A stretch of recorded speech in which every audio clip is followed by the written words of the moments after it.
It's the shiny object people of instead of doubling down on something and really dedicating myself to it, I'm just going to keep moving on to the next big thing and hope that one of them would pay off. When if you took that time, that you spent jumping between 3 to 5 things and just dedicated it to one, it would, because of how much time you spend jumping around, you aren't actually saving time.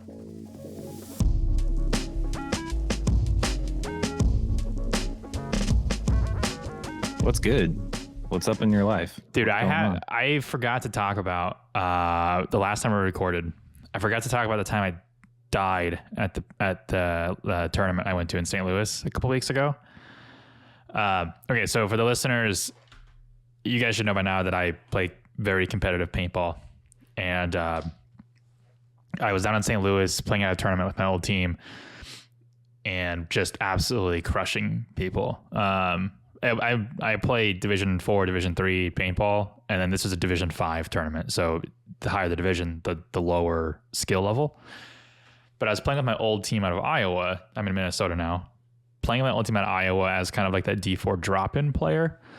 And kind of also leading the team as well. But I was just killing people on the side of the field that I was playing all day long. Carried us up to the semifinals, and we ended up losing in the semifinals, which is fine, whatever. But when you lose at the semifinals in a tournament, you got to play a match called the consolation match. The consolation match is basically the third and fourth team playing for third and fourth position, basically the podium. So we go into the match, and we are up 2 points. So it's 2-0. And it's the first team to hit 4 wins. A point, by the way, for those of you who aren't familiar with paintball, is you're on a 120 foot by 150 foot field. It's usually AstroTurf or all grass, and you have the inflatable bunkers. And on each side of the field, there's a start gate from where the teams start at. Your object is basically to go push the button at their start gate without being hit. And typically the way to do that is you shoot all the other team out, and then you go push the button if you're clean. But there are situations where you've pushed the button and there's still been a player or two alive on the other team, and that's totally fine. But anyways, we're up 2-0. There's usually a game clock too, and that game clock I think is like 12 minutes. So basically you do a point, let's say a point lasts 2 minutes. And then now there's 10 minutes left on the game clock. So you've got to close that time. So games can really end 1-1, and then it's a tie if the time runs out. How does that happen? Quite often, actually. Probably like 25% of the time is a tie. Because usually what happens is there's like really long points, like 4-minute long points. And then it'll be like, each team has a point, but then there's the last point has 4 minutes left, and then the time just expires and no one kills anybody. Happens a lot. Like, boo, lame. It's all right, but those draws really throw the brackets and the seeding off, because you get 1 point for tying. Like in the seeding system, you get 1 point for tying and 2 points for winning. And if you tie, that means 2 teams tied in the bracket. And if you have 2 wins, 1 loss, and 1 tie, but another team has 1 win and 3 ties, it gets really close and really messes with the seeding system. But so we're up 2-0, and we go out for the third point. And my job, there's 2 sides of the field. There's the snake side of the field, which is the lay down inflatable bunker that requires you to crawl up the field. And there's the Dorito side, which are a bunch of bunkers that look like Doritos, like 3-dimensional Doritos. And I was playing Doritos. So my job was basically to run down the Dorito side and shoot everybody. Just get up there. I played the front Doritos. I'm the front person in that side of the field. And I've been doing that all day since 7 a.m. And it was 3 p.m. at this point. But there's one match where I get to the 50, that's the middle of the field on the Dorito side, and I wrap the bunker. I edge the outside of it, and I start shooting people in the back. I think I killed 2 people. But then I get shot out. I'm like, whatever. I took 2 people with me. Great. I start to walk off the field. And you know how when you stand up and like you get like really lightheaded and you're just like, oh my, and you wait a second and then it comes back to you. Yeah. I was walking off the field and I was turning my gun off, and then I had like, that happened to me. And I was like, oh wow, lightheaded, weird. I didn't like stand up. I'm just like walking. And then I waited for a second for it to get better, and it just didn't. And then I remember like my vision started really closing in, and I was like getting dizzy. And I remember verbally like out loud saying, oh no. And,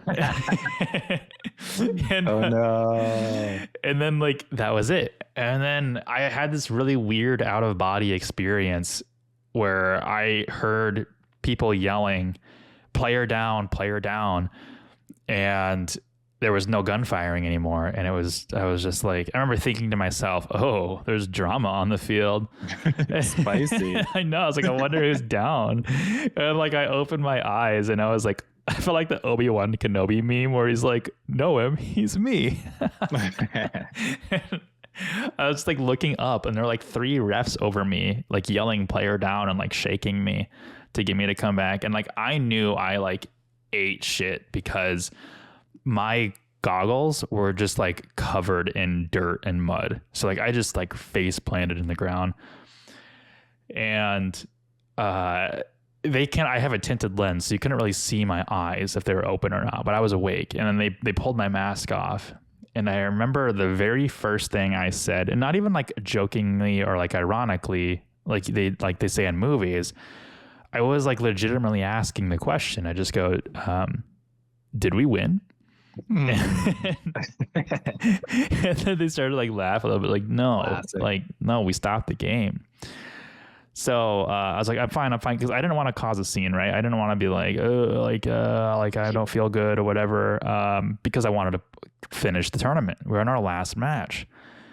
And I was like, no, I'm fine. Like, blah, blah, blah. And like, I get up and I stand and I get like kind of like, limped off the field.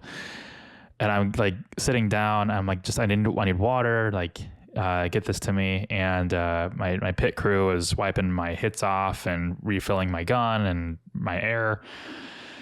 And then, give me water. They're like, and my team was like, can you go out again? I'm like, yeah, I can. Like, I should be fine to do it. And so, but they reset the players left alive in their bunkers to finish the point. But the problem was when they reset the players, like they knew where our team was. Like we didn't know where they were. So they did close it out. So, okay, we're 2-1. We lost. We lost that point. So we got on the field. We've got 2.5 minutes left on the game clock. And I'm like, okay, all we have to do is just hold it down for 2.5 minutes. That's it. We don't have to do anything.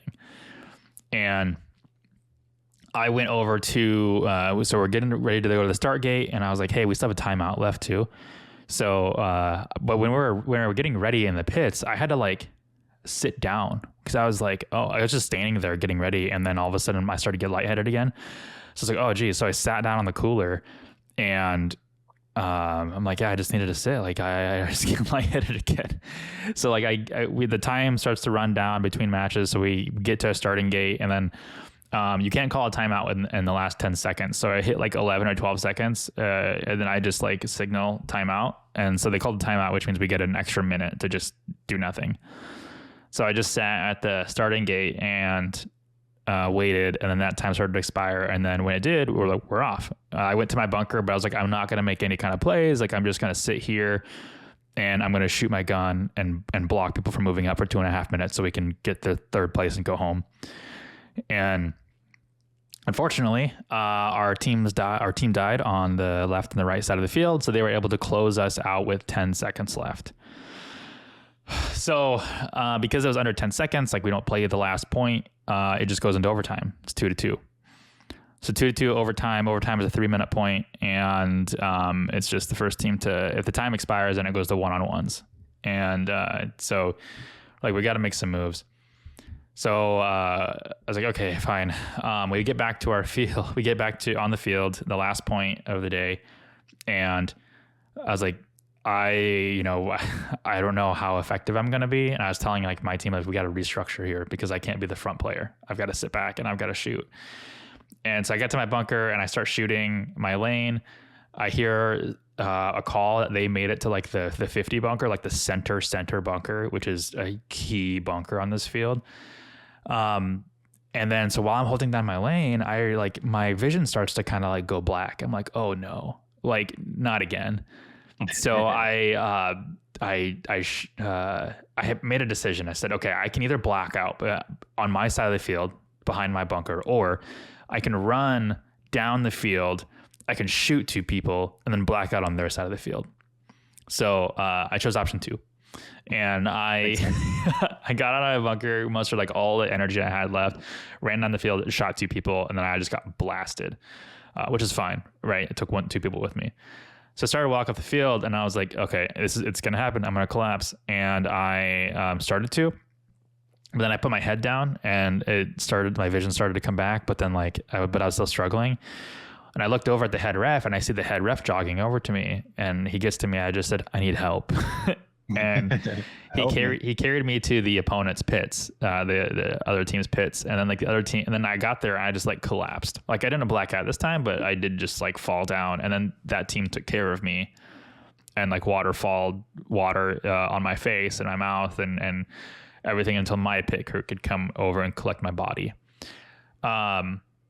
So anyways, I didn't realize that I only had like one of my teammates left alive after I made that move. So then we all died and we lost. We got 4th place.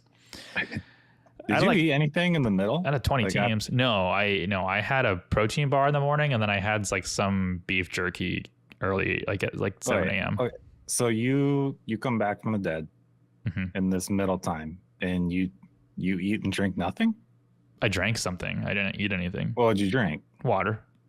No. Yeah. Jay, come on.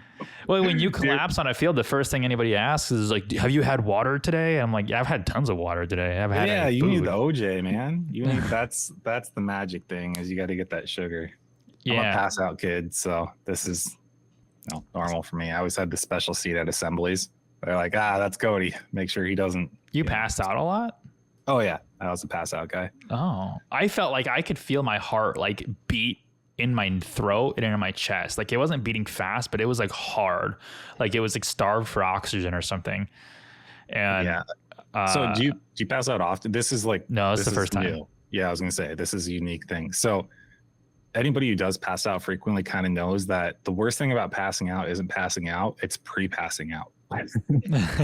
And especially if you're hanging out in that limbo of, it's close. It might happen. I feel terrible. I can't hear anything. Everything tastes like chalk. What's happening? And then you just you don't notice it happen. You just wake up and you're like, I learned this about. I didn't know you were one of those weird kids that passed out all the time. I'm a fainter. So wow. No, this this one was more scary for me. I feel like because it was an exhaustion passed out, and I was. No, that's legitimately more scary. I was like, I feel like. Because something could be wrong. Yeah, I felt like my heart was going to explode, like legitimately. And I was like, well, they still need me out there. Put me out there, coach. So I did. I went. And then I was telling this to somebody, and they're like, did you go see a doctor? And I was like, no, I went to McDonald's. No. Yeah, okay, I went to McDonald's. I had 2 Big Macs, a large fry, and a chocolate shake. I felt great afterwards. Who feels great after eating McDonald's? Someone on the verge of dying from food exhaustion. I don't know. I don't know about that. No, it was good. It was a good time. How long ago was that? From I think 2 weeks ago. Okay.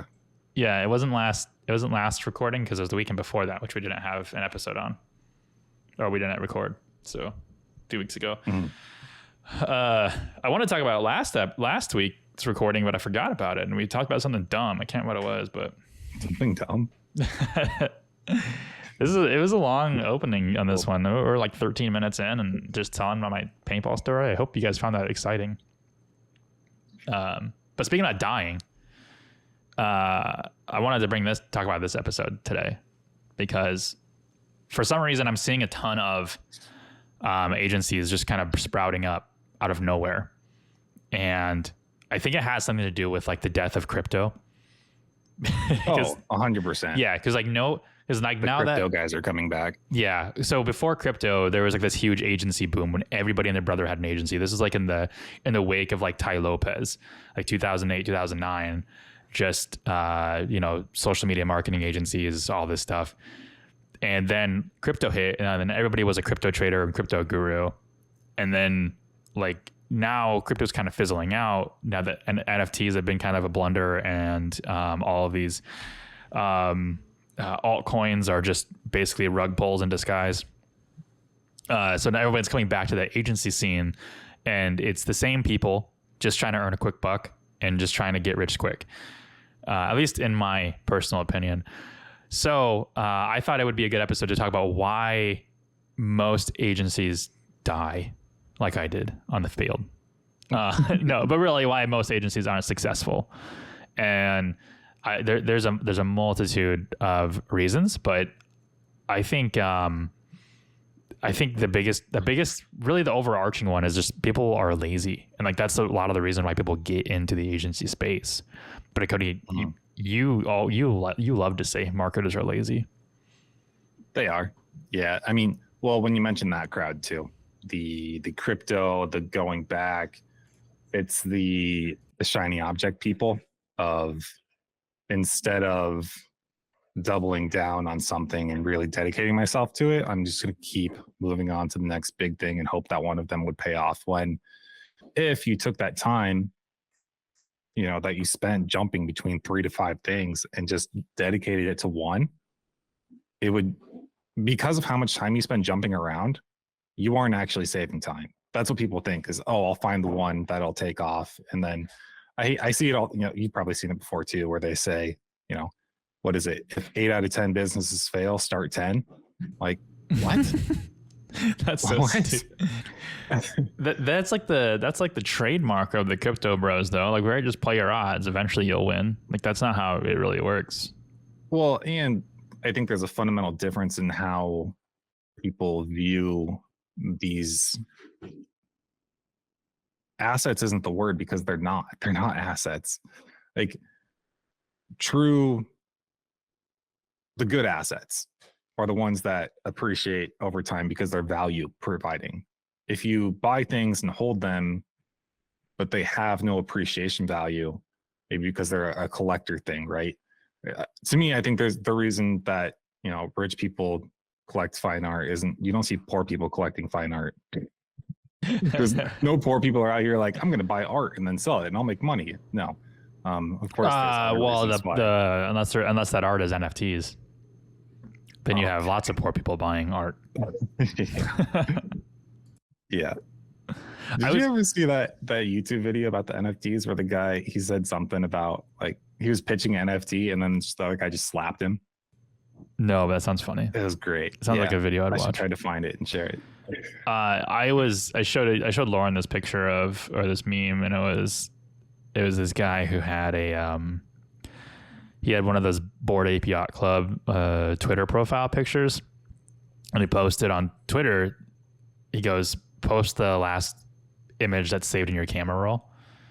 And so a guy responded to it with the same Bored Ape picture that he had as his profile picture. I was like, I was laughing so hard. For the listener that doesn't understand that, the whole point of an NFT is it's non-fungible, which means you can't, if you own the NFT, you own the image.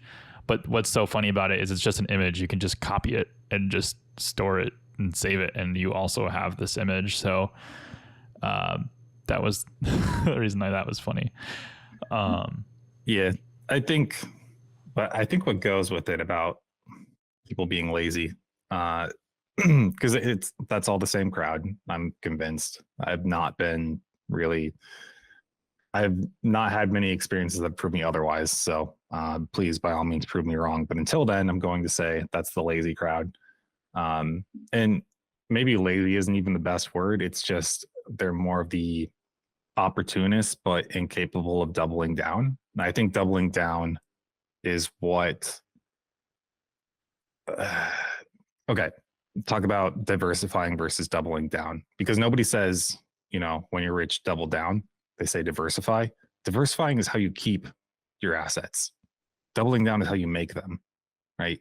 Nobody gets rich diversifying stuff. That's I hate good. that. I hear people say that. They're like, oh yeah, you know, they're working at their agency, they're in their late 20s, and they're like, oh, I need to start diversifying. I'm like, diversify what? Your 10K? $10,000? What are you gonna do? What are you gonna do with that? This reminds me of the thing that I sent you in chat the other day. You're like, I'm gonna screenshot that. Was it yesterday? Yeah. So we have like a cohort in the landscape marketing space, and I sent referral clients to him because like we can't accept work until September because we're so bogged down.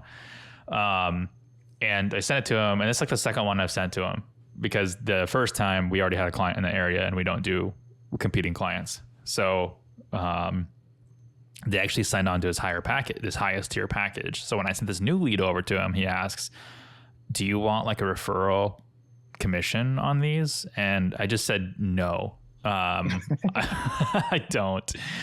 And what I said to you, I try to find it here. I can pull it up too. It was funny because I sent it to you and you're like, I'm going to screenshot that. And it was funny because here it is. So I said, yeah, he asked if you wanted a referral commission. And I said, nah. The last, then I was like, I feel like the stress and effort of dealing with supplemental income that doesn't have a defined process isn't worth it. And it is true. It's like, I wanted to like kind of tell you about that, my thought process there, which is like, I don't want to have to chase down money or like wonder if I'm going to get money from someone when I do something. Like I just want to know that it's going to be regular and that's like what a defined process is. And right now, the most regular money that's coming in and the highest amount of it is through our agency.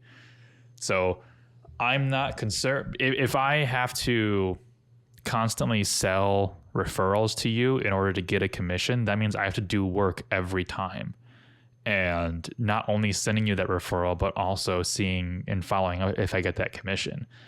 Or I could just not worry about it, and I can send someone your way when I can't take them, so I can look better. Like, I mean, that's really my reward, right? Is even though I can't provide that client a solution, I can still provide them a solution. Go over here.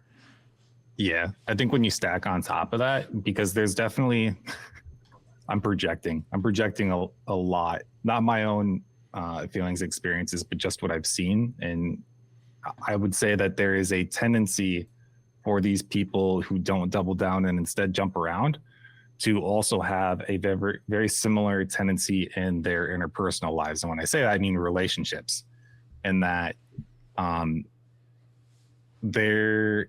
you'll see a trend sometimes where they aren't very good at committing to long-term relationships because they get into the same spot of, oh, that's shiny, that's something else it's now novel, this other person that's exciting and new and not what I'm used to. And then, they do the upgrade or they do the whatever, right? Trophy wife situation.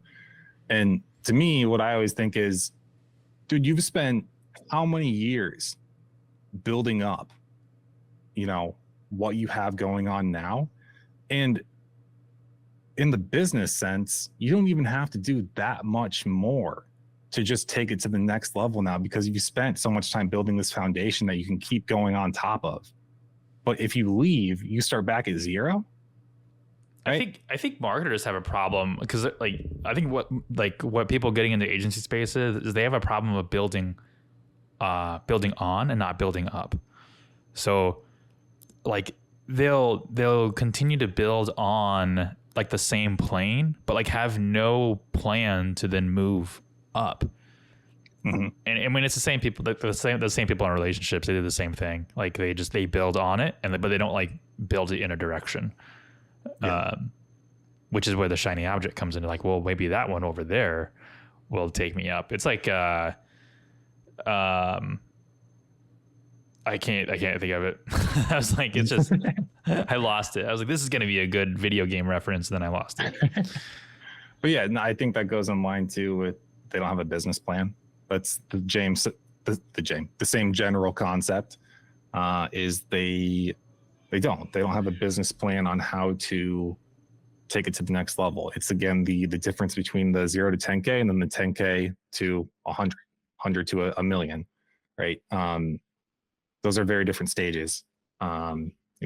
We recently, I've been projecting it out, and right, we just went from this will be the first time that we hit the solidified over 20K MRGP, right? Yeah. Solidified. So, and like that's reoccurring too. So like typically what we can say is if we have 20K MRGP, we've got 40K in revenue. Yeah. So yeah, for the listener, we base basically we base expenses, there's expenses because payroll's expenses does too, right? We base all of that off of MRGP, monthly recurring gross profit. We don't do projections and estimates and planning off of one-off income because we can't plan on it, and we don't want to put ourselves into that bind of, we have to pay something or someone and the money's not there. So yeah, we recently just, kind of I think the first milestone for many people is hitting that 10K MRGP, and it is MRGP. I think that's the important thing and it's not that hard to hit 10K in a month, but getting it to a point where that's your base now, and then you can keep building on top of that. Yeah, I feel like it's important to like always reiterate MRGP because we're gonna have new listeners every episode. But if you don't follow the podcast, we promote this notion of MRGP versus MRR, and MRGP is just the same thing except it's monthly recurring gross profit, because especially if you're in e-commerce, you can have $100 million in MRR, and 99.99% of that is just ad spend. Yep. Take out your cost of goods sold. Yeah. Right? This is what you're working with. Yep. This MRGP is what's in your pocket at the end of every month. Yep. And of course you've got payroll, you've got capital expenses, that sort of thing. But so we recently hit we are still onboarding it at the moment, but we will be above the 20K point. And that has been a result of systemization mostly. So, and the business plan. And we actually talked about that recently, about kind of tweaks that we need to make to the original business plan based on what we're experiencing in the business too. And that's important. That's another thing that I think some people just don't take the time to do or experience. And instead what they do is they just let themselves get into the bad spot and then be surprised, like a shocked Pikachu face. We're like, whoa, that's crazy. Why did that happen? Yeah. So like this is one of those things, like this is a really good point about what separates a marketer from an entrepreneur, which is what pretty much my point is. If you're going to start an agency and you want the agencies to be successful, you have to be an entrepreneur and not a marketer or freelancer or high ticket closer. You've got to be an entrepreneur. And a really good point of this, or a good thing that made this kind of realization, was when we had our talk last Monday, or this this last Monday, and you said, I did some calculations and we are at 120% labor hour allocations, which means if all of our clients pay us $500 a month, that means according to our internal hourly rate of $125 per hour, we can't spend more than 4 hours per client. And if we add up all the clients that are on that package and divide that by the number of labor hours we have to use through the minions, then we only allow ourselves 80% at capacity. So, yeah, lots of clarification here. This is going to get really nerdy for people. But assuming this was separate, but this is why our agency succeeds, right? Is because we do this, and we're trying to get you to do that. Yeah. So, again, like Jake said, we are projected to hit 120% labor hour capacity, and what that means is based on our internal. So, a few beneficial things here. One is based on our internal labor rate.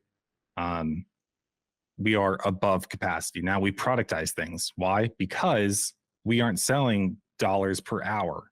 And that's important because we are allowed to get to this point where if we can get the work done faster, it's still okay, right? We're not, because we don't have an exact dollar per hour thing that we're telling clients, this is our internal thing that we're working with. That's why we can productize it this way. Because you can bet when people do like software as a service and that sort of thing, or other productized service companies, they're 100% going above 100% when they need to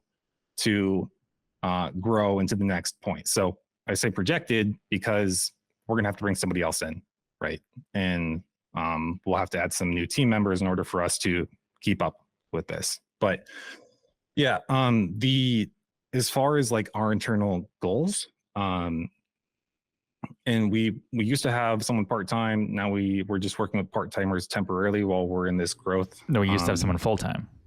Yes, sorry, full-time. We used to have someone full-time. The team is now, everybody's part-time right now. And it was really man, this is hard to describe all this stuff. Like trying to do my best here. It's when you're small, I think I've said this before, when you're small, it's a lot easier just to grow in that way, especially in the US, because there's a big differentiation in benefits between part-time and full-time. So it's allowed us to be much more flexible. But so we want to plan on 60% internal billable fulfillment based on a 40-hour work week, but not ideally require 40 hours to be minimum full-time. Ideally, it would be 32. Now, we're kind of working with this because we want to fulfill different people in different ways. A lot of companies say like, this is our ideal employee to work for us. Well, ideally, we would like to be able to do a little bit more of like, look, here's some more work-life balance if you don't want to be hardcore. If you do want to be hardcore, you can totally put in the extra time and we can compensate you accordingly.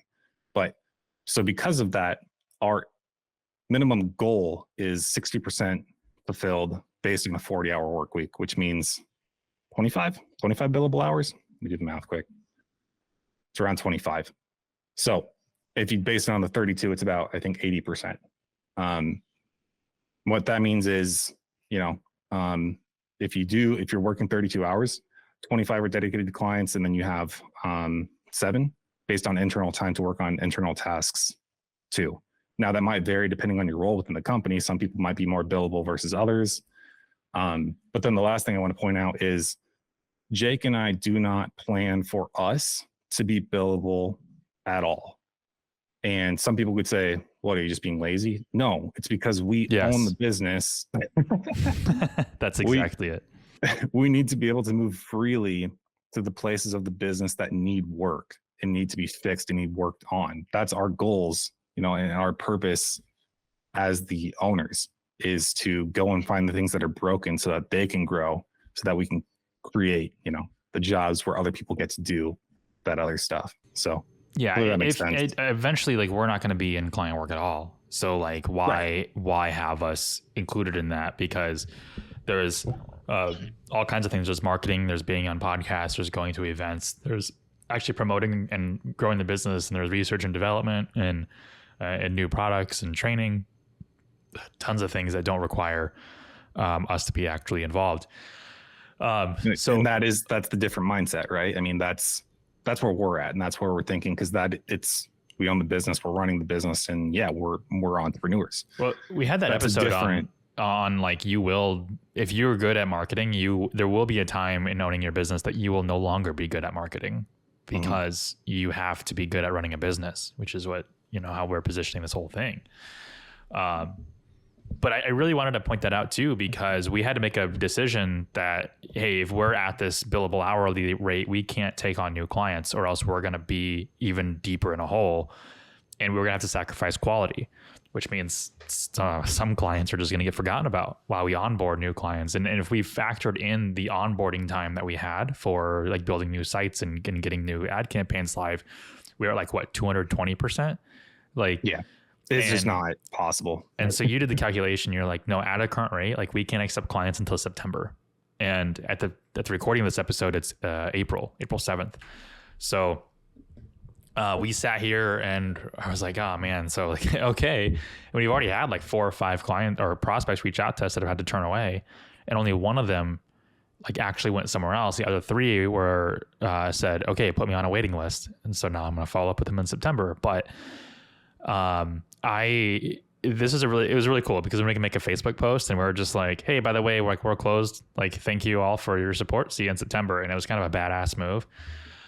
But what's even cooler about this and being able to say this is I was able to communicate this in the marketing agency owner group in a post where I said, hey, like, I want to keep pushing the envelope. I wanted to close this year at $750,000 in revenue. That was my goal. And we very well could, like, we could do that if we didn't, if we just pushed the envelope and kept onboarding new clients. That isn't a problem. And if you follow the podcast, you know that we closed last year out at 233,000 in revenue. So going from 233 to 750 is a huge jump, but we're already conservatively if we did nothing and just onboarded the clients that we have now and ran them to the end of the year, if we did absolutely nothing, we'd close the year at $500,000. And but if we do that and this time frame between April and September and focus on processes and procedures and research and development that carries us to the next level, we've got like basically 5 to 6 months to just focus on that. That can take us to the next growth level next year for 100% year over year growth. So between last year ending at 233,000 and this year potentially ending at 500,000, that's over 100% year over year. So if we focus the next 5 months, we could aim to get 100% year over year growth next year. And I'll tell you why this is important and why I thought of this as more of like a business mindset. If we push the envelope and we closed at 700,000, or let's just say like we fell short of 750 and we got 750,000, let's do some math.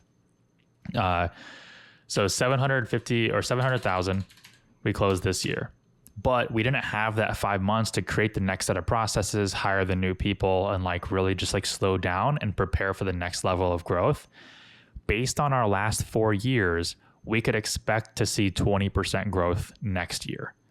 So even though we had like a 300%, we would have had like 200% growth in this year, next year it'll only be 20% because we didn't make those processes.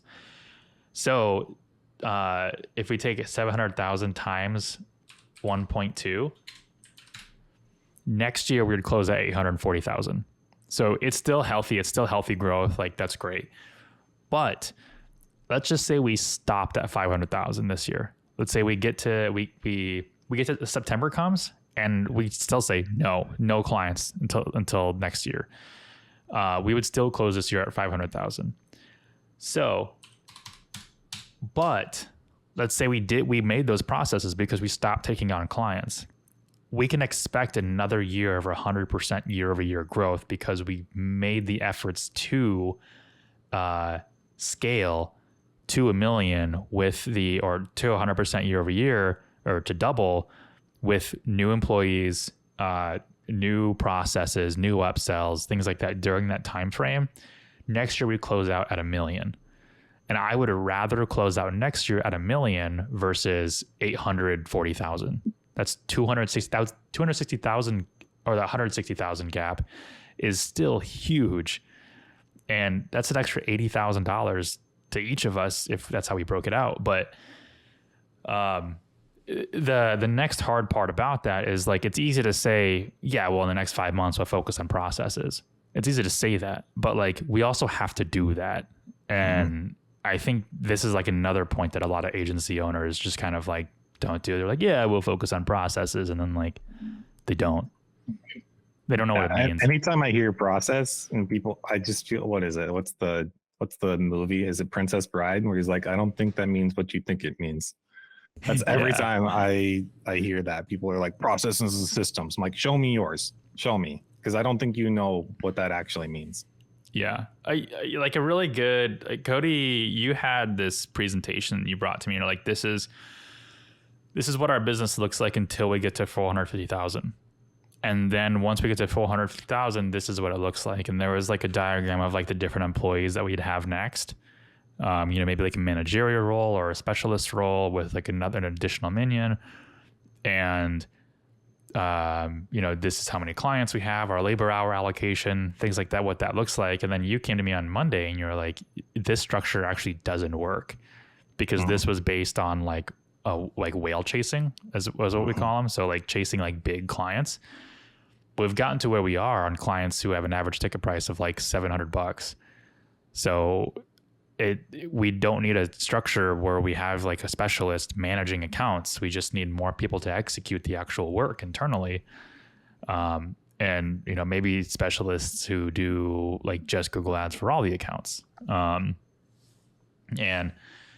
that's kind of like what it is for the planning. But like last year, between August and December, all we did was on our processing and documenting the actual process to get myself and Cody literally completely out of onboarding as much as possible, to where Lisette and Eva can be handed an agreement or a client contract and just be like, all right, go.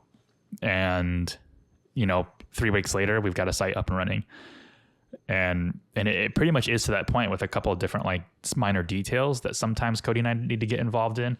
But then the next phase of this is the actual execution, like the monthly marketing. Because right now, Eva and Lisette have been personally trained by Cody and myself, but that's not scalable. We cannot trust Lisette and Eva to train the new people, because now it's a game of telephone and the processes are going to get worse and worse and worse. So what Cody and I need to do is actually document the processes firsthand, and then make sure the new hires can follow it the way that we intended them to be followed. And then that's where we start scaling. This is good. This is heavy. Jake, you okay with doing a longer one? Because I feel like I can give people a lot more here. Yeah. I think I'm okay with it. I don't know if they are, but but I also feel like I explain things in multiple ways because I'm scared that I'm going to lose the listener. I know I'm terrible at, people ask me a question, answer like a politician.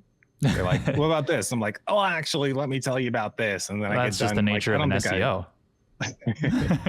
Yeah, and because I'm non-committal in many ways. But say something. Say what you're gonna say. Okay, I wrote down quite a few things, and the first is that I think it's important to remember, if you're listening to this, you're probably bootstrapped, right? Like us. What's bootstrapped mean? You aren't borrowing other people's money to start your business, or if you are, you're not taking it in a VC way, right? Maybe something as simple. Well, one, this is a very politician answer, so I'll answer it. Bootstrap means that you're doing everything, or that you have somebody with you and you two are doing everything. So like Eva and Lisa are very bootstrapped in the onboarding process. They're like handling not only setting up the site, but writing the content, placing the images. You don't have like specialty roles for that. Mm-hmm. I guess I mean primarily from a money point of view. Oh, like you're strapped for cash. You are, man. Okay, I'm getting spicy. I really don't. I'm extremely fiscally conservative. Okay. I don't, without very good reason, believe in debt, right? And especially in business, well, one, if you're going to take out debt, it needs to be for an asset, and especially an appreciating one, and that appreciates at a rate faster than, your interest and that sort of thing. But so my point about this is it's a very different crowd when you go to, I'm doing a business with other people's money. And I don't mean the bank. I mean other individual investors and things like that, where you're accountable to them with board meetings and quarterly reports and that sort of stuff. That's a completely different crowd than, I'm doing this, and the only way I get to grow is if the business grows. There's no cash infusion here, right? The business has to see success in order for it to go to the next level. So the motto of the Silicon Valley cash infused business is move fast and break things.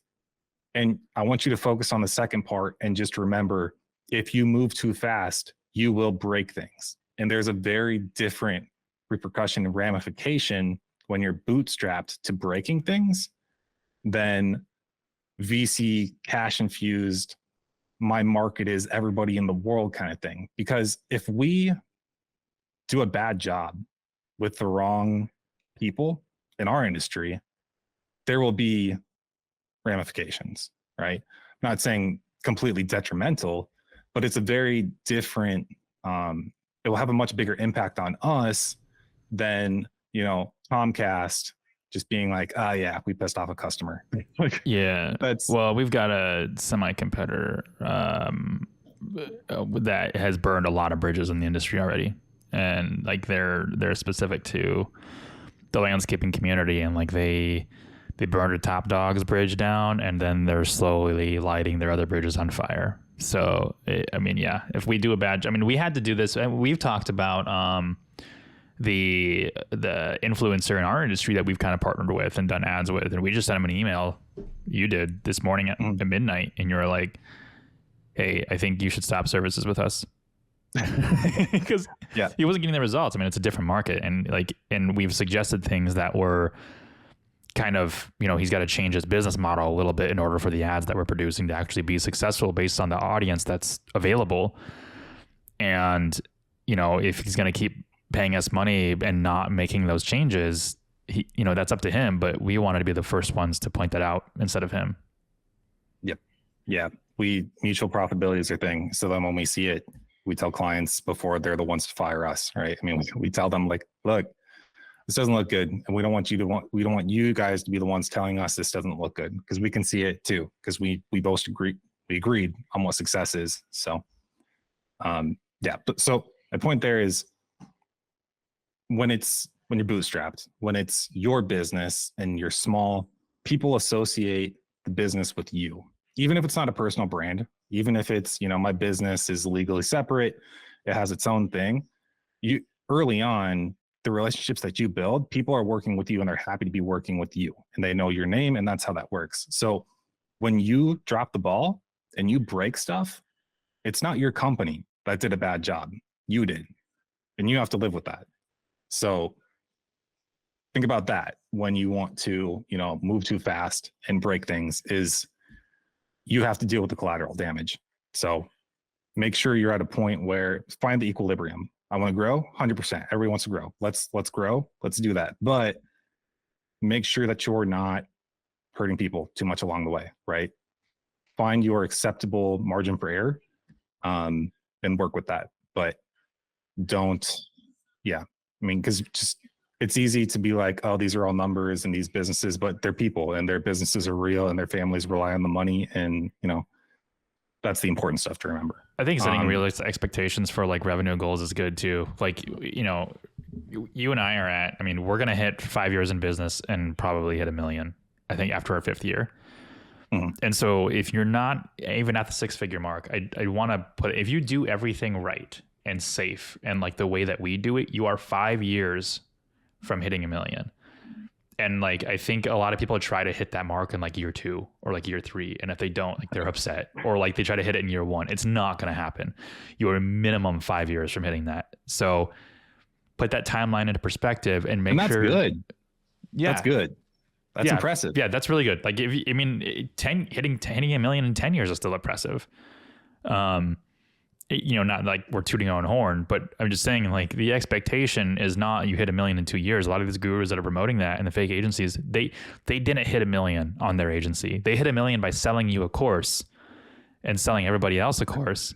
Yeah. Like, that's how they hit $1 million, not what the agency they're trying to sell you. So, if you're listening to this and you're like disheartened because you're like 6 months, a year, and you don't even have a client, like, I didn't have a client for 18 months.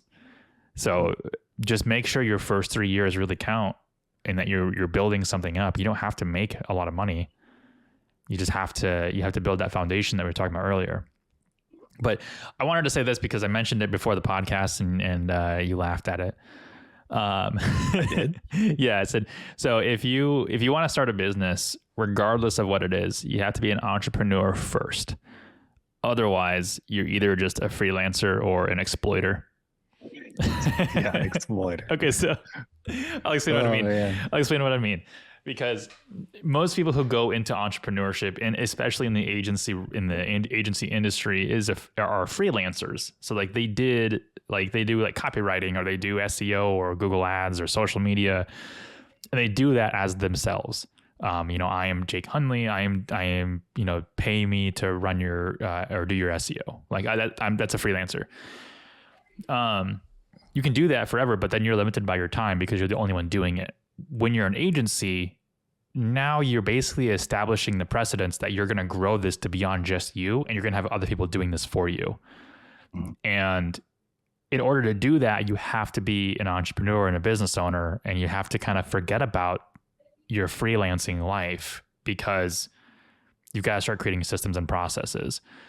The flip side of that is if you get in the agency space and you aren't a freelancer, and this is where you were laughing. I call them exploiters, because you're not the one that's actually doing the work. You're just paying someone else to do the work, whether it's a white label or some guy in India, like, or girl. But that's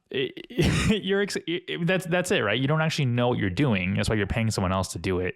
And if that's fine if that's a business model, but like, I personally don't agree with the model at all. Like, I think it's destined to fail, and it's not gonna. If you came to me and you're like, hey, I have an agency idea, and it's all gonna be. Oh, we lost you. You died. Oh, nope, still dead. I think he can hear me though. He can. He can hear me. I'm back. Oh, he's back. He's back. I'm gonna cut that. But if you have an agency model and you came to me and you're like, hey, I have an idea. It's gonna be super profitable, and we're gonna outsource all the labor to the Middle East. I'd be like, nope, I'm out. Like, because it might be super profitable for one person for like a year or two, but then it's not gonna grow past that. I highly doubt it. And well, if it's positioned that way, that's what the problem is to me, is the kind of people who want to say it that way. Like, hey, bud, listen up. Here's my idea, right? We're going to do this, and then we're going to push it out to the middle. Like, come on. The problem is like, if it's not positioned that way, and you didn't position it that way, I feel like it would be mostly in-house. Like, I don't see a world where you're wanting to push things out to the Middle East in order to not be like more profitable. Yeah, I think it's very, especially traditional American businessman. I being in Iowa City now, I think I've identified us as pretty compassionate capitalists, is how I would describe it. Compassionate capitalists. Yeah, because I have to remind people here, Iowa City compared to the rest of Iowa is very liberal, and I'm cool with it. I'm here for it. I like it. But there's some people who I'm a businessman, right? So when I'm having conversations with them, I have to stop them and just remind them, like, just so you know, I own a business, and I am a capitalist by definition. So you don't understand, man. I don't mind. You can offend me. If you're on the left, you're a communist. Like, that is the rule. Yeah, that's how it feels in Iowa City sometimes. But I do like this place. Anyway, I don't know if that's helpful. We're probably gonna get some bad reviews from that. Feel like, I also feel like my like outsourcing to like second and third world countries is very like it's a hot take, but it's also like, there's just too much of, you mentioned earlier that, not in this episode, but you mentioned that I have no respect for bullshitters, and I have no reason to believe you're not bullshitting me. Mm-hmm. And that's like very much how I approach other agencies and other like marketers out there. And so when I see the agency model of like, I outsource everything to the Middle East, I'm like, okay, so I have no reason to believe you're not a bullshitter. So like, I automatically just don't respect, or I'm not going to give you respect. It's not that I don't respect you. You're just not going to get it from me. My beef is the positioning of it, because it's like, okay, who are they? Do you know them? Do you know them personally? Have you been there? Do you talk to them? Like, I don't care who or where your team is. I do care that they're your team, and that they're not just somebody that you are completely outsourcing and you don't care about their lives and you're not involved, right? Like, do you know them intimately? Isn't the word. Do you know them closely? Yeah, right? I took a strong position on this when we decided to hire Lisette, because I was like, even though she's in Colombia, I don't want to pay her what American would pay a Colombian. Like, I want to pay her what she would make if she lived here. Mm-hmm. And that's the same, like, even if we found someone in India, they'd do the same thing. Like, no, you make the Evergrow wage. You don't make the Evergrow paying an Indian wage. Yep. You're on the team. That's how we do it. So wherever you are, you're in and you're included. So I mean, if you're paying someone overseas for a lower wage, you by definition you are exploiting. Like, I mean, I don't know how to. I'm sorry, there isn't a nice way to say it. Like, that's just the way it is. Oh no, yeah. I mean, we've talked to On Top, right? Where they've said basically that they do have some people that come to them and are very straightforward and honest that is what they're, trying to accomplish. That's all a political issue. I don't want to go too far. I mean, you're free to do that, and I'm not gonna like if you're like honest about it. Like, I'm not gonna judge you. I don't really care. But that's just not my motto. That's not my mantra. I'm not gonna do that. Yeah, my beef with it is more that I just don't jive with the type of business people who want to. It's the approach to it, like to me, because I like small teams. I like knowing who I'm working with. I like genuinely getting to know them. Jake and I both aren't good fans of the whole handoff to a contractor, have them do it, get very mad at them if they don't. Like we do have interpersonal relationships with these sorts of people. And when I see business people who don't, I think it's because something else is wrong too in their lives. Like it's the crypto chasers, it's the trophy wife upgraders, that whole crowd of, look, there's some deep rooted issues. And I think it's enough of a red flag for me to be like, I don't think I want to work with this. Yeah, I think it's just, I think the primary like personal trait is just selfishness or narcissism. They just really just care about themselves and like the deeper profit. And like, I fought when we were, I didn't really have to fight for it, but it was something that I brought up when we were doing our benefits. So I was like, I want paternity leave. Like I want dads to also have the same, maternity leave that the mothers get. And, it's easier for us because we're a remote agency and like we can divvy out work easier. So when it comes to time off and benefits, it's easier. But I want to, it's weird. I want to create like a very like social, almost like a very socialist company. Yeah, like a socialistic capitalist company, because I want to prove it can be done in a capitalistic way. And like, cause I'm not remotely a fan of like traditional, like socialism or communism. Obviously I'm very anti, this is getting political, but if you can prove, but we have a balance. But yeah, if you can prove that like social welfare works in a capitalist environment, oh my God, you're going to shut down so many arguments. It's not even going to be funny. So I want to talk about this more. So a few things. I want to talk about the business plan because these are that sort of stuff, the benefits and the welfare. Those are things that we had planned for because they were in the business plan. Even though we don't have any full-time right now and we're not actively doing it, we have it planned for and accounted for, and we do have a plan for it. The other thing is, this is going to get long, and I want to bring up that... That's what she said. We probably won't have done one this long before, and... That's what she said. If you like it, leave a review, because we haven't had reviews in a while. We haven't had any new ones. So... it's good to know what we're doing well. So a few things, just leaving a review on like Spotify or Apple is good because it gets more people to listen, which, is positive feedback for us to keep doing this and gives us more topics to do. The other thing is just tell us on the website, send us a message and say, what you like or what areas that we can improve. So this will be a little bit of an experiment. So also, anyway, one of the big things that kills agencies too is when you don't leave a review for this podcast. like if you're in year 3 of your agency and you haven't left a review on this podcast, you will fail in 2 years. Like you will not have one. And that's just the way the world works. Yep. So you have to. Okay. The business plan. So yeah,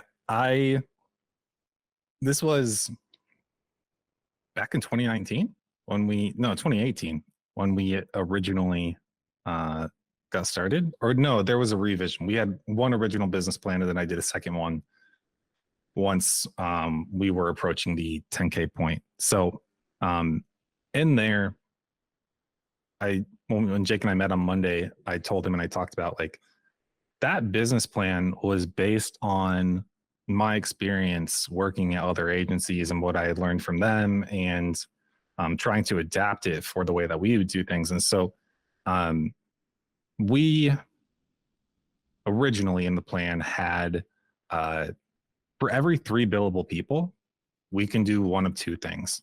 We can hire a support team and get somebody who's not billable to help out with admin tasks, or kind of make somebody a team lead or a manager and then increase their pay. So that was the original plan, and based off of what I knew in the agencies that I had worked at, it would work very well. But there was something I didn't account for, and after our podcast interview with Skylar, it really was called to my attention. I thought about it for a while, and I realized that the entrepreneurs that I had worked for in the past were whale chasers. And Jake, you said what that is. They want bigger and bigger clients, and it's not bad. It's those guys are competitive, and they'll say it themselves. They're like, it's fun, I like winning, that sort of thing. I'm not saying I'm not competitive, but that is like where they get their thrills, is going after the next big client. And that's a very entrepreneurial heart kind of thing. Now, so our plan was originally based off of that. What we ended up finding out was that there's a much bigger market, because we've talked about this. If you want the clients in the 2K range, that is significantly smaller. You just made your market a lot smaller than the people who can afford the sub 1K management fee range. So Jake and I have found a very good sweet spot there. Now, what the business didn't account for is what happens to admin because just do the math here. If you have, let's say you're at the 10K MRGP point. So you've got 5 clients at 2K a month in MRGP for you. That's 5 invoices to send out, right? It's not bad. It's very easy. You can take care of that yourself. Cut it down to a fourth. Say each client is only worth 500 MRGP for you. How many invoices are you sending out a month now? That's 20. Now, so in the original business plan, let's say, again, I'm just throwing out numbers here. Let's say we went from 10K to 20K. We would have gone from 5 to 10 invoices a month to be dealing with. Something as simple as that. Not that big a deal, not that hard to just add 5 more. To go from 20 to 40, we're now chasing a lot of people for money. And it was originally because, so you can see why if we got 3 people billable and then we switched over and got someone on admin at that point, the timing seems right. It seems appropriate. But when we're working at a lower ticket, a lot of and it's not just invoicing, right? There's other things associated with admin too. How do you field inquiries when you have that many clients? You have to route them appropriately, that sort of stuff. Same with like managing ClickUp, like all the projects that have to go in and be managed. Like it's 4 times as much as a 2K client. Mm-hmm. So I just, this was my shower thoughts where I was like, okay, Jake, we got to talk. I got to talk to Jake about this because we got to tweak this a little bit. We need somebody to help out sooner than what was originally planned for. So you need to have that kind of mindset and that sort of approach with a business plan. Otherwise, and look, if it's doing nothing or doing what I'm about to say, do this because it's fine. It's better than doing nothing. But you will build and you'll get yourself into a bad spot that you have to backtrack to get yourself out of because you drove into a bad place where either couldn't grow, so you have to back up and course correct, or there's a lot of collateral damage, right? You're breaking things. So plan, and you need to take the time to do that. And I know this is the opposite to me saying just start, because if you're doing one or the other, don't plan too much, right? But this topic sounds eerily familiar to an episode we just really. So I'm gonna stop there. I have one more that I say all the time. I don't know, Jake, if you had a lot. I know. I only have one more. Okay, you want me to do mine or you do yours first? Go ahead and do yours. I feel like you're on a good thought process. Some people aren't meant to be entrepreneurs. Mm-hmm. That's how I feel. It's okay. You don't have to. I think You can partner with one. yeah, get on the team, right? I mean, they need right hand man, right hand woman, that sort of thing. I think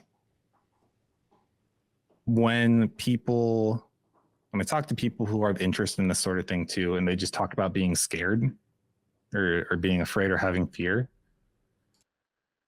Look, I don't know what that means. It's not that I'm not afraid, because I'm afraid of things too. I just feel the fear and then do it anyway, right? I'm more afraid of the inverse. What my life is going to look like if I don't do this. That's what scares me. So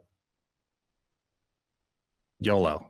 You said this in another podcast. I can't remember which one. I remember I was listening to it because I listen to our own podcast because I'm weird. But like, I remember driving on the road and you hearing this, and I was like, I don't remember you saying that when I was talking to you, but like now I'm hearing it again. Yeah. No, I agree. The last point I had was, well, one, I agree. Like, not everybody is meant to be an entrepreneur, and if you're not, but you still want to have your own business and be unconstrained, and partner with someone who is very entrepreneurial.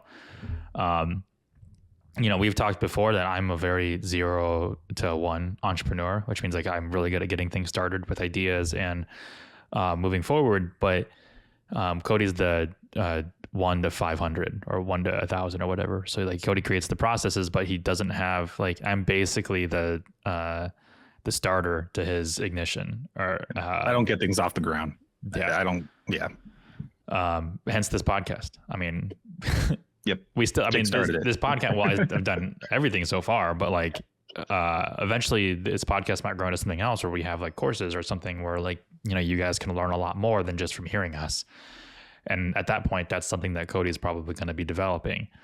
Yeah. I mean, the cool thing too, I'm cutting Jake off because I want to say how cool he is. When he originally brought up this idea, he basically said like, hey, I want to do this. Like, okay, cool. Like I'm down. I'm not opposed. I don't want to really dedicate the time to it right now. And he said, I will do it until, we get to a point where if you want to jump in, you can. Right. And I thought that was very cool because it's very considerate and very, it's just the word, right? Yeah. I think considerate is. Well, it's just like, yeah, you just show up, man. Like I even like sent you links to the things you have to get and download. I'm like, just do this. I did all the research, just download this. And then that's it. You did all the work. And then I just showed up, and I even started with a crappy mic, and now I got a good mic. Yeah. All right. I have one more point. All right, I'm done. This is a long episode.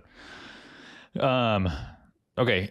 So why marketers or agencies fail is because they never had their own product, just a rehashed version of something someone else told them to sell. And this kind of falls into the exploiter realm, which is, you took a course, a guru, or you follow a guru, and you're like, you can sell this product, and whether it's Amazon FBA or whether it's like social media marketing or whatever. If you're selling a product because someone else told you that you could sell it, you should not sell that. You should be selling a product that you're either good at selling or that you know how to execute on your own because you have experience with it. If you don't have experience with it, then get experience with it and learn it.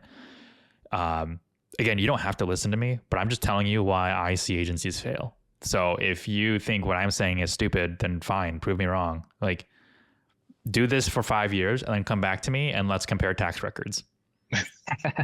I'm totally fine. I'm always been an open book. And the thing is like, I'm never gonna act like I make more money than I do, but I'm also gonna call people out when I see them promoting something that's not accurate, because what you're doing what people do when they do that, they said like, I scaled my agency. But one guy in one of the groups said he scaled his agency to 20K a month. Cool, respectable.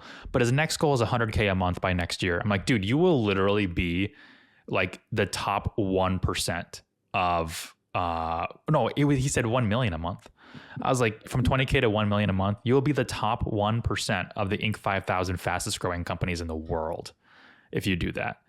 And I don't think people realize like how unachievable that actually is. And so like immediately I'm like, I'm going to call this out. Like, there's no way.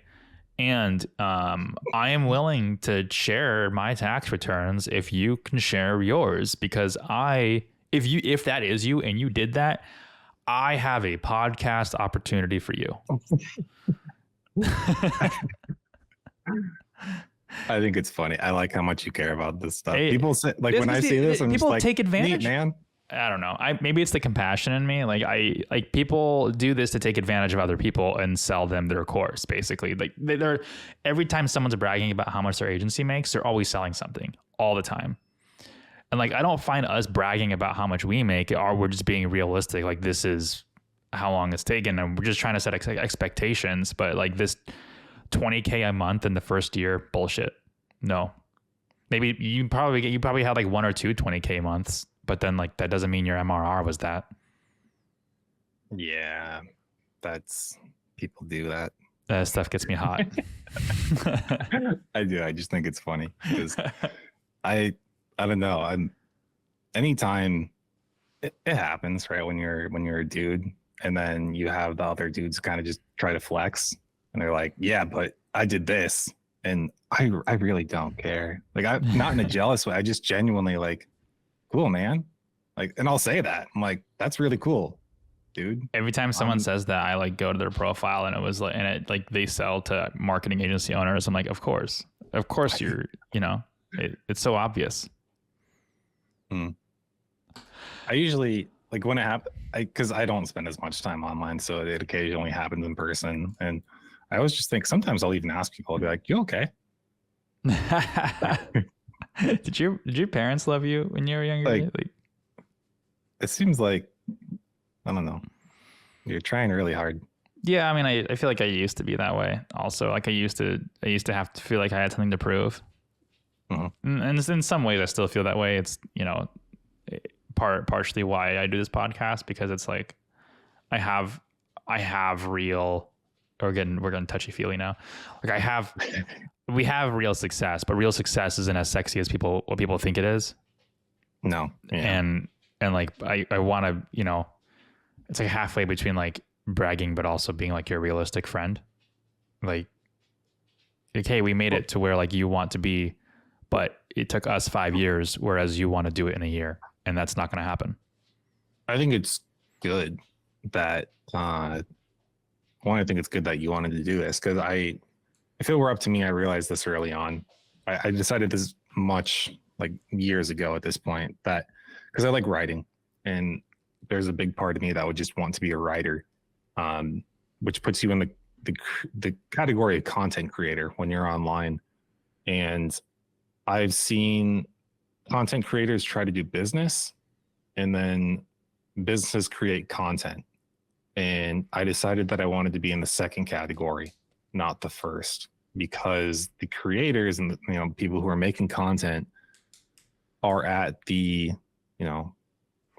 what's the word? They have to do what, they have to keep cranking out stuff and putting out the things that other people are willing to pay for or are entertained by. And I thought, what would be cool is if I just made a lot of money, and then later on I could write whatever I want, because I don't need the money. So but I think people are the most interesting when they're in the growth stage, right? When they're actually in the middle of doing it. Because what happens is you get these entrepreneurs who they make it, right? They sell out big, they get the yacht money with the big check. They have gray hair, and now they're a consultant and they help people out, but they're no longer interesting. It's not that they're not nice. Because their advice is very good. It's just that they're so old that they're no longer as relatable, because the things that drove them aren't the same things that drive the young people now. So I think it's good that we do this while it's happening, so people can see us in real time. Because if it were up to me, I would just let it slide, and I'd let it go completely and be like, I'm not going to care enough to put it out. But I feel like I have a duty to. That's good. That's the word. Yeah. Because I feel like no one else is doing, like, CoffeeZilla did it for a while on YouTube, and then Spencer Cornelia did it for a while. But like, I just feel like people aren't calling out gurus or calling out like the realistic agency space of what it actually looks like. And if they are, I mean, they're talking to other agency owners who supposedly make 20 million a year, like the Tropical MBA, for instance. Like they have a couple bangers every now and then, but like most of their episodes, I'm just like, this is just so unrelatable. I can't listen to this, and it's all an interview. Yeah, sometimes it feels like Drake's later albums, right? I don't know any of Drake's albums. It's just sad and depressed about how successful he is. Whereas in the beginning, he's like, I'm going to do it. I'm the best. I'm great. And then now he's like, I'm great and I'm sad and I'm depressed. And all I have is money and cars and hoes. Yeah, I guess that's relatable. Yeah, super relatable. Yeah. Right. That was Jenny's like cooking dinner for me or something. She can't hear me. That's fine. All right. Well, we should cut this episode now that we're at an hour and 15 minutes. It'll probably be cut down to like an hour and 5, but still. All right. Well, everybody, I hope you guys enjoyed that one. That was, we went off topic a few times, but, and got hot, but yeah. Spicy pod. All right, everybody. We'll see you in the next one. See ya.